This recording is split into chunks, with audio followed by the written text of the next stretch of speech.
Before the Traveler arrived in this world, before the 7 Archons and the other gods, before Phanes and Celestia itself, the world now known as Teyvat was ruled by the 7 sovereigns. These sovereigns were actually Vishaps, and in this video I'll go over their history, as well as some ideas I have for how they'll rise again. Also, if you like this video, consider subscribing. It helps me out a lot and I'd really appreciate it. Anyways, let's move right on and get into the video.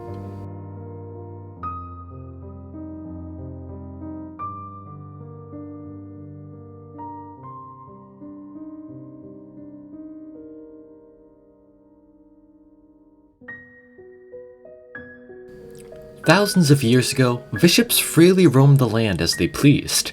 There were no humans, and there was no Celestia. These Vishaps naturally possessed the power of the 7 elements, without need for visions or any tools like them. Each Vishap, however, could only possess one element, and were considered impure if they took on multiple.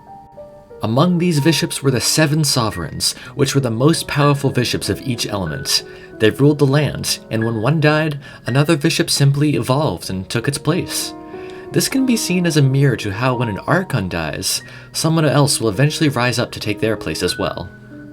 However, the reign of the sovereigns would come to an end when Phanes, the primordial one, entered the realm of Teyvat.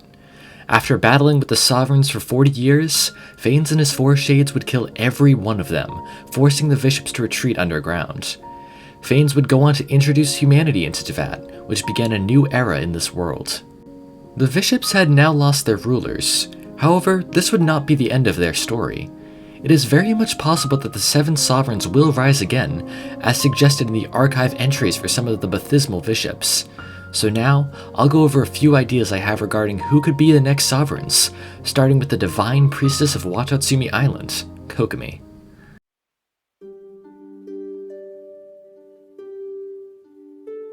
So, the theory of Kokomi being the reincarnation of the Dragon Sovereign of Water is one that I've seen around a lot since 2.4 dropped, and it's one that I really agree with.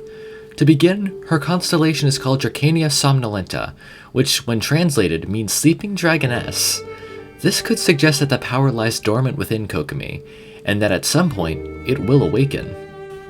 As a bonus, it is stated in the archive entries for the baptismal Vishaps that the next Dragon of Water will be born in human form, as those forms are more pure than the current Vishap forms. The Vishaps not being pure anymore is due to the experimentation on them by the people of Enkanomiya, which is why we also see Cryo and Electro Vishaps down there. Anyways, I think it makes a lot of sense that Kokomi would become the Dragon of Water. She already possesses a Hydrovision and thus knows how to manipulate the elements, and on top of that is already a skilled leader, being the divine priestess of Watatsumi Island in charge of all their armies and people. This definitely makes her a great candidate for becoming the Dragon of Water. However, Kokomi is not the only one who I believe has the potential to become a sovereign. In fact, I have 2 more ideas to share in this video, both of which are actually dragons already. So let's begin with someone we saw within the first few minutes of the game, the Anemo Dragon Dvalin.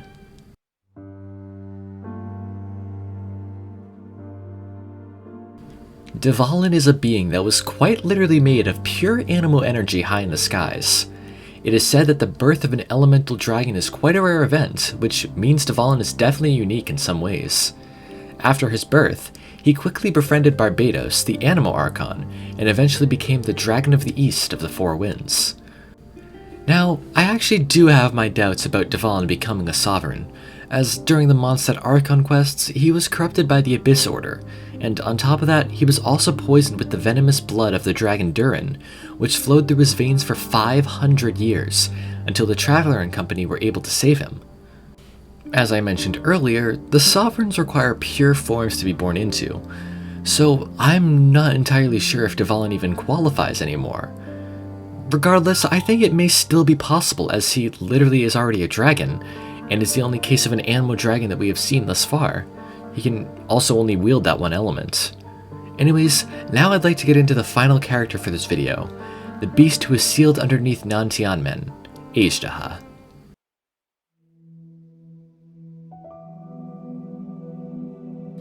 For Azhdaha, I'd actually like to throw a little twist on this idea.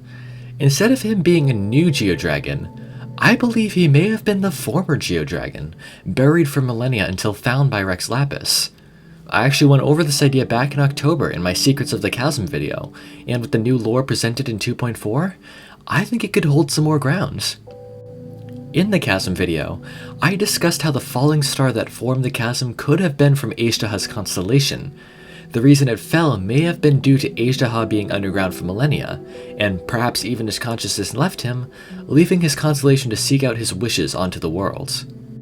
At the time of making that video, I had no idea what wishes he could have been trying to accomplish. But now, I believe he wanted to open up the world and allow the Vishaps to rise from the lands below.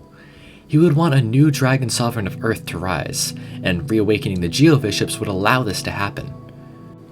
In my eyes, his wish did sort of come true, with him being revived and brought up to the surface by Rex Lapis.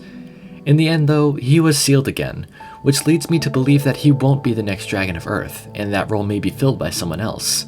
Additionally, he can manipulate multiple elements, which would make him impure, and thus unable to fulfill the role.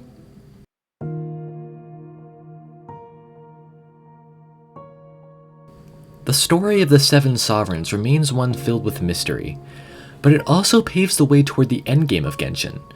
If the Sovereigns were to rise again, perhaps another war would begin between them and Phanes, the primordial one.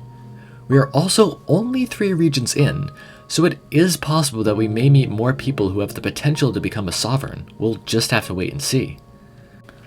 I'm not sure if every dragon will be reincarnated into a human form, but with the era of gods coming to a close and the era of humanity truly beginning, I wouldn't be all too surprised if that happens. I'm just hoping we'll get more regions like Unconomia to explore that explain the world before Phanes and Celestia, and hopefully we'll be able to get a more solid idea of the endgame of Genshin as well. Anyways, that is all I have for you guys today. The Era of Vishaps is a mysterious time in Teyvat's history, but it also provides us with many hints of what's to come. I'd love to hear your thoughts about what might happen with Phanes, the Sovereigns, or just anything else related to what I talked about today. So that's it for this video. Thank you so much for watching. I hope you all have an amazing day, and I will see you all in the next video.